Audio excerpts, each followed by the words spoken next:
안녕하세요. 골라오는 리포트의 김장렬입니다. 저는 유니스토리 자산의 투자자본부장이고요. 오늘 말씀드릴 거는 지난주에 있었던 잭슨홀 미팅하고 엔비디아 실적 관련돼서 키포인트만 말씀을 드리겠습니다. 주가는 설랑설랑했습니다만은 결론적으로는 그렇게 네거티브하게만 볼 거는 자신은 없습니다. 그래서 저가 매수의 기회를 삼는 계기로 삼으시기 바라고요. 잭슨홀 미팅에서는 한마디로 이런 겁니다. 중립적으로 보이려고 노력을 했다. 이게 키포인트예요. 중립인지 모르겠어요. 진짜 왜냐면 잭슨홀에서 그 제롬 파월도 자기가 중립금리 아니면 적정하다, 인플레 야기시키지도 성장성이 완전히 떨어지는 그 극단적인 거를 둘 다 배제한 중립금리가 정확히 어디가 중립금리인지 모른다 했거든요. 하지만 그 중립을 유지하려고 매우 시도 중이다. 이게 제목입니다. Trying to be neutral이라는 그런 얘기거든요.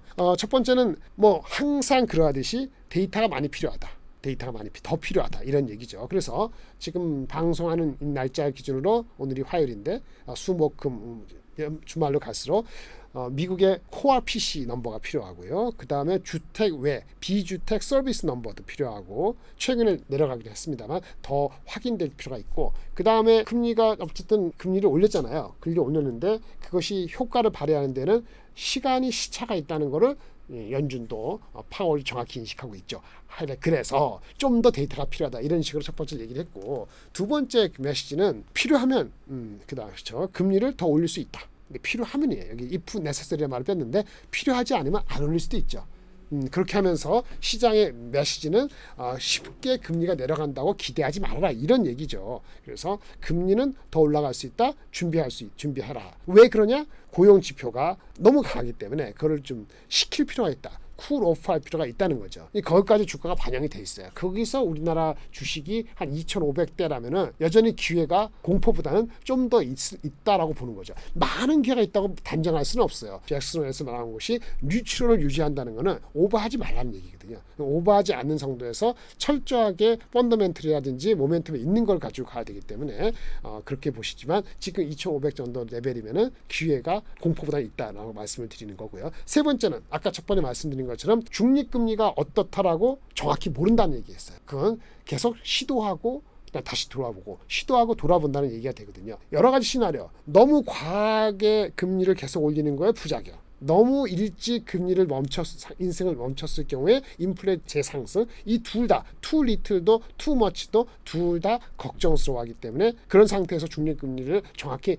측정하기는 아직은 어렵다는 것 같거든요. 전체적으로 두려워했다면 두려워할 건 없고 하지만 닥치고 공격하듯이 주식을 하기에도 그렇게 하기도 조심스러운 그러한 아주 애매하지만 적절한 밸런스를 주려고 메시를 주려고 노력했다라고 보시면 돼서 철저히 주가가 조정받을 때 그게 아니다 그럴 때는 과감히 사시고 오버됐다 그러면은 서두르지 마시고 이러한 그 밸런스를 갖추는 행동이 필요한 시기다라고 말씀을 드릴 수 있겠습니다. 잭슨홀은 이렇게 말씀드리고 두 번째는 엔비디아입니다. 엔비디아는요 많은 실적 얘기했으니까 넘버 얘기 안 할게요. 2분기 실적 7월까지고 10월까지의 두 번째 지금 현재 분기 가이던스인데 정확히 말하면 시장에서의 기대치는 사실은 실적 발표되기 전에 많이 올라왔어요. 그래서 평균 기대치 말고 컨센서스 말고 최근에 실적 발표하기 직전에 올라왔던 기대치 거기에 대비했을 때는 어땠을까? 매출 기준으로는 최근에 높아진 기대치에 대비했을 때 12% 상승 3분기 기대치는 가이던스니까 차이가 많겠죠. 그래서 최근에 높아진 기대치보다도 여전히 19%나 높은 수치를 제시를 했거든요. 그러면 금리 인상이라든지 매크로가 부정적이지 않았다 그러면 최근에 부정적이었지만 한 12% 정도는 최소한 올라야 되는데 주가가 어떻게 됐어요? 3% 오른 다음에 6% 올라가려다가 다 결국은 타지고 다시 또 마이너스 2% 되고 엊그저께는 다시 3% 올랐잖아요. 그래서 전체적으로는 지금 한 4, 5% 오른 거기 때문에 결론적으로 실적만 가지고 하더라도 한 5에서 7%는 엔비디아는 그냥 올라가는 것이 적당하다라고 보는 겁니다. 매크로가 완전히 저 세상 가는 게 아니면 그래서 매크로가 만약에 중립적으로 나왔다면 엔비디아는 최소한 5에서 7%는 더 올라야 되는 거고 만약에 3분기 가이던스가 이게 허당이 아니고 의미가 있고 어느 정도 타당성이 있다 하면은 타당성이라는 것은 이 가이던스도 더 올라갈 수 있다고 가정한다면은 5에서 7%가 아니고 한 10에서 15%는 올라간다고 봐야 되는 결론적으로는 애널리스트들이 얘기한 낮은 하단의 목표 주가 $500는 시간 문제라는 게 저 개인적인 판단이다. 이렇게 말씀을 드리겠고요. 그 정도 가져야지 엔비디아가 하이닉스라든지 기타 우리 AI 그 서플라이 체인에 있던 소프트웨어 말고 하드웨어 반도체 주식들도 그 정도 따라갈 수 있다. 그게 무너지거나 쉽게 안 가면은 그런 주식들은 좀 쉴 수 있다. 이렇게 보시는 게 맞을 것 같아요. 엔비디아 주가가 이제 올라가다가 다시 내려오고 다시 약간 반등했는데 보시면 어떻게 반등했느냐. 주식시장이 PER로 지금 30배 후반밖에 안 돼요. 주식시장의 엔비디아 주가가. 근데 과거 평균이 한 45배 정도 됐거든요.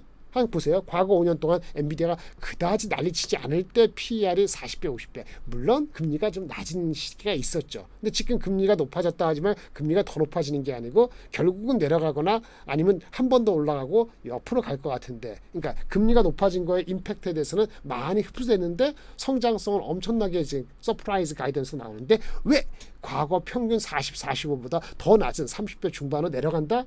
430부, 420부 그건 말이 안 되는 거죠. 따라서 주가는 결국은 실적과 함께 PER 금리가 빨리 안 내려가면 PER이 빨리 40배, 50배 안 갈지는 모르지만 지금 레벨에서는 저평가되어 있다고 얘기하는 가치주의 성격이 들어간다고 보시는 것이 맞습니다. 이건 다음 기회에 제가 다 말씀드리는데 지금은 기회다. 그러면 엔비디아가 5에서 10% 안 올라가면 한국에 관련된 AI 하드웨어 반도체 주식도 뭐 3% 5% 이상 안 간다. 이걸 염두에 두시고 같이 보셔야 된다. 이렇게 말씀을 드리겠고요. 정성적으로 코멘트한 거는 딱 두 가지 기억하시면 돼요.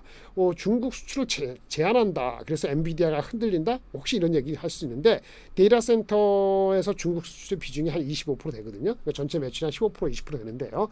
규제가 발생하더라도요. 중국이 아니고 딴 데 팔 때 너무 많아요. 엔비디아가 수요에 100일 때 공급이 60밖에 못 해주고 있거든요. 40이 비었어요. 그러니까 중국이 빠져도 아무 이상이 없는 거죠. 그걸 감안해서 가이던스를 줬다고 저는 보기 때문에 가이던스가 미스될 가능성은 굉장히 낮다라고 보시는 게 맞을 것 같습니다. 장이 뉴트럴하면은 엔비디아는 올라가야 되고 5에서 10% 올라가면 한국 관련 주식도 그거보다는 올라가지 않더라도 반등을 할 수밖에 없다. 이렇게 결론을 짓겠습니다. 감사합니다.